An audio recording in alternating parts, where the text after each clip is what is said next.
Hello and welcome to the Unit 6 Section 1 video on types of solutions. So in this unit we are going to be talking about systems of equations. A system of linear equation is a set of two or more linear equations containing two or more variables. So in these cases you're going to have an x and a y, and we're going to solve for both x and y. A solution for the system will be an ordered pair that satisfies both equations. Okay, so your x and y value from your solution will work in both the first and the second equation. So let's take a look at what this looks like. So in example 1, we are going to tell whether the coordinate pair 4, 1 is a solution for this system. So you're going to start by taking the first equation. Okay, x plus 2y equals 6. And we are going to solve this equation by putting in 4 for x and 1 for y. So if we plug in 4 for x and 1 for y, it looks like this. You've got 4 plus 2 times 1 equals 6. Now we're just going to solve the left-hand side and see if we get 6. So 2 times 1 is going to give us 2. So we have 4 plus 2 equals 6. And then we add 4 and 2, and that does give us 6. So the first equation does satisfy that solution, or I should say that solution satisfies that equation. So 4, 1 is a point on the line for that equation. If you were to graph that line, you would see it go through the coordinate pair 4, 1. So since it works for the first one, we now have to go over to the second equation and try that one out. So we have x minus y equals 3. We're going to plug in x and y again, 4 for x, 1 for y, and this one is even easier because 4 minus 1 is just 3. So since 3 does equal 3, this one also checks out. So since both equations work with that coordinate pair, then we can say that the ordered pair 4, 1 makes both equations true, and that 4, 1 is a solution of the system. All right, let's move on to example 2. Let's tell whether the coordinate pair -1, 2 is a solution for this system of equations. So just like we did in the other example, we are going to plug in the first equation, -1 for x and 2 for y. So now we're going to multiply these two things. 2 times -1 is going to give us -2, and 5 times 2 is going to give us 10. So we have -2 plus 10 equals 8, and -2 plus 10 is indeed 8. So the first equation checks out. -1, 2 is a solution for the first equation. So now we need to check the second equation and see if it's a solution for the second equation. So we start with 3x minus 2y equals 5. We're going to plug in -1 for x and 2 for y, just like we did in the first one. Like we did in the first one, we're going to multiply. -1 times 3 is -3.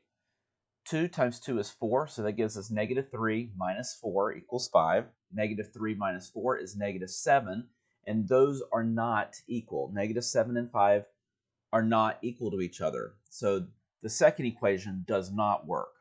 So therefore, since it didn't work for the second equation, we can say that the ordered pair -1, 2 makes one equation true but not the other. So -1, 2 is not a solution of the system. So here's a little bit of a hint for you as you work through your own problems. If you plug it into the first one and you get a false statement, you don't even have to worry with the second one, because the moment you get a false statement, it is not going to be a solution for the system. If it doesn't work for one, it does not work for the system as a whole. Okay? Now, if your instructions ask you, does it work for the first system, the second system, or both, then you're still going to have to go through both to see if it works for the second system. So a lot of this is going to depend on what you're being asked for. But if you're only being asked for the system, the moment you get a false statement, you are done with the problem because it is not going to be a solution for the system.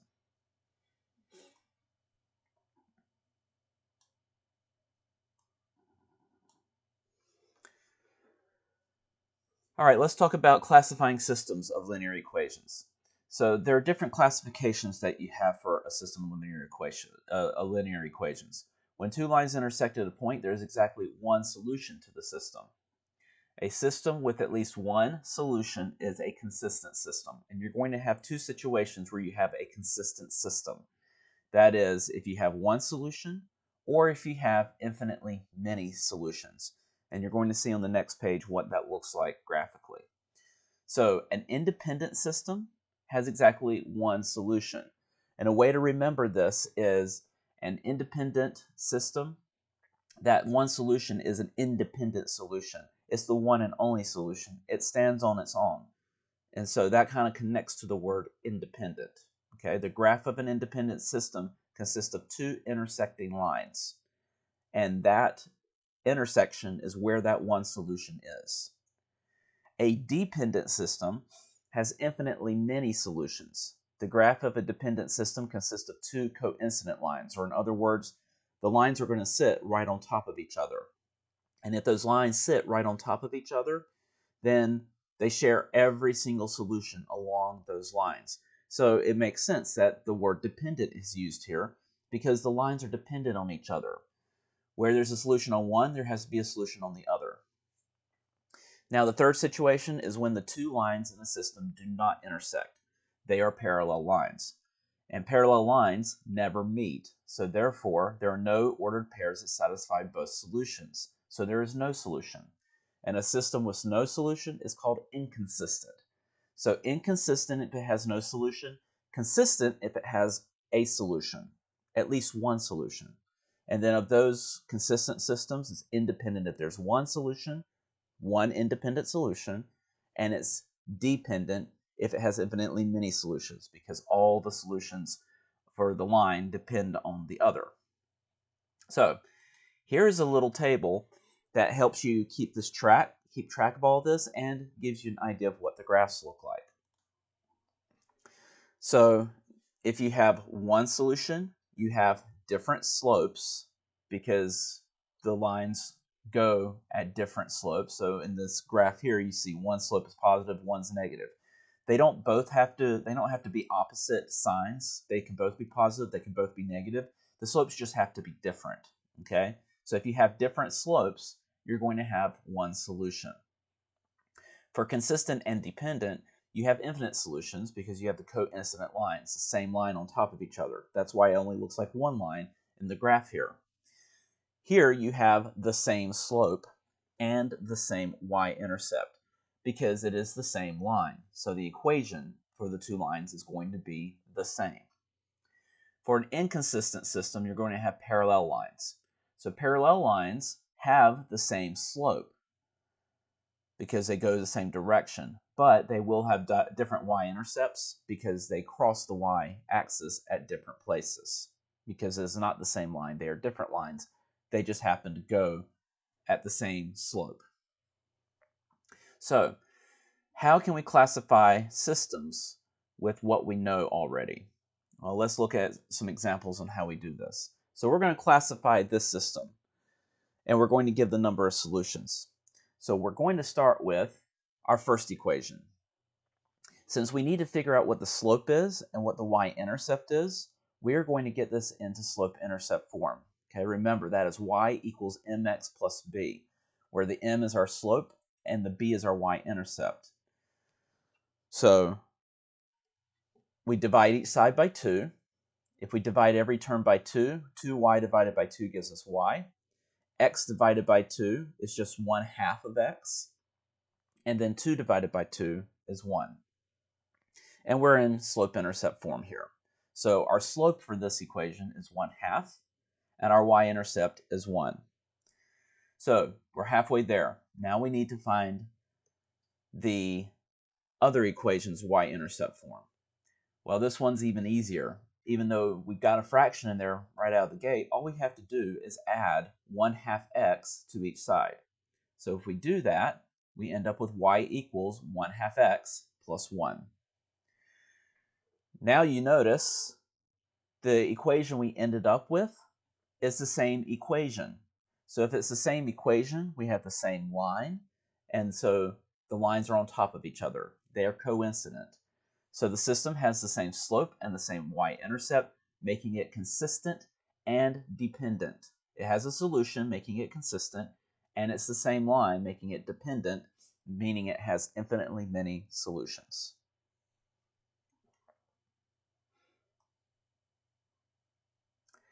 In example 4, we are going to classify this system and give the number of solutions. So let's start with the first one. We've already got y by itself, but to get it in slope-intercept form, we just need to distribute the 2 across what's in the parentheses. So 2 times x is 2x, 2 times 1 is 2, and we've got the minus sign in between. So y equals 2x minus 2. We just distributed the 2 here. Now let's go to the other equation. It's already in slope-intercept form, so we're already good. But I am going to make a notation that the understood number in front of that x is 1. So our slope is 1 here, and our y-intercept is 1. So look at our slopes. We have different slopes. Look at our y-intercepts. We have different y-intercepts. And really, here, the y-intercepts don't even matter because our slopes are different. Just from the fact that we have different slopes, it is consistent and independent, meaning it has one solution. So if you have different slopes, you're good to go. That's all you need to look at. You have a consistent system because there is a solution, and it's independent because there's only one solution. All right, last example. Well, let's classify this final system. So we'll start with this first equation. We're going to get this in the y-intercept form, so we're going to subtract x from each side. That gives us 2y minus x minus 2y equals negative x minus 6. And then we're going to divide each side by 2, which gives us y equals negative x divided by 2 is negative 1/2 x. Negative 6 divided by 2 is negative 3. So here we are in slope-intercept form. Y equals negative 1/2 x minus 3. Again, we're getting y by itself, so we can look at the slope and the y-intercept. We'll do that for the second one as well. We'll begin by distributing that negative 2 across what's in the parentheses. So that gives us negative 2y minus 4 equals x. And then we're going to add 4 to each side. So it gives us negative 2y equals x plus 4. And then finally, we will divide each side by negative 2, which gives us y equals negative 1/2 x minus 2.